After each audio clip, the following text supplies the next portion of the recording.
नमस्कार, आप सभी का स्वागत है RNI न्यूज में और मैं हूं आपके साथ सृष्टि जेटली। इस देश में हर नागरिक को अपनी आस्था के मुताबिक जीने का अधिकार है, लेकिन इसके नाम से किसी की जान के साथ खेलने का नहीं। 2 जुलाई को उत्तर प्रदेश के हाथरस जिले में हुआ ये बेहद ही चौंका देने वाला हादसा, जहां बिना किसी कारण से मची भगदड़ से 120 से ज्यादा लोगों ने अपनी जान गंवा दी। साकार भोले बाबा के सत्संग में लीन 1.5 लाख लोग वहां पर मौजूद थे और ये अभी तक जांच से स्पष्ट नहीं हो पाया है कि आखिरकार भगदड़ की चिंगारी कैसे लगी और इसके पीछे कौन है साजिशकर्ता। वहीं दूसरी तरफ भोले बाबा के वकील का बड़ा बयान सामने आया है, जहां उन्होंने मीडिया से बातचीत करके एक बड़ा दावा किया है, जिससे इस मामले को नया मोड़ मिला है। देखिए रिपोर्ट।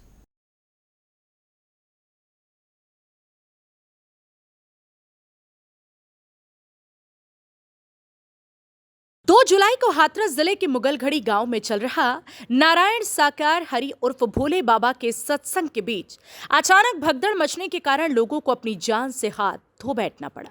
जांच पड़ताल हुई तो मालूम पड़ा कि इस हिंदू सभा में जाने की अनुमति सिर्फ 80,000 लोगों को दी गई थी, लेकिन वहां 2.5 लाख की जनता मौजूद रही। इसको देखकर सवालों का सिलसिला प्रशासन और यूपी सरकार की तरफ तो पड़ा ही, लेकिन माना जा रहा है कि किसी ने यह साजिश करके भगदड़ को अंजाम दिया।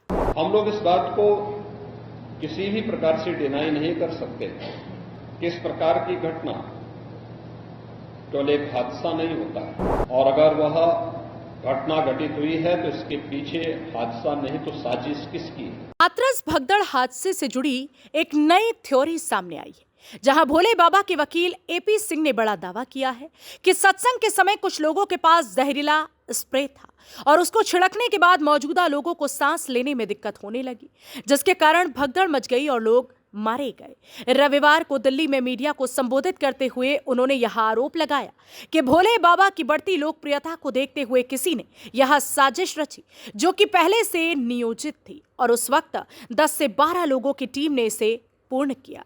उसके बाद भारी तादाद में लोग बेहोश हो गए और भगदड़ मचनी शुरू हो गई। कट्टे हाफ पैंट पहने, गमछा डाले वो व्यक्ति थे जिन्होंने वो जो भगदड़ की, भगदड़ करते समय भगदड़ के पीछे भी उनका एक कारण था कि उन्होंने जहरीला स्प्रे, जो नशीला और जहरीला स्प्रे था, उनके यहां हाथों में लगा हुआ था।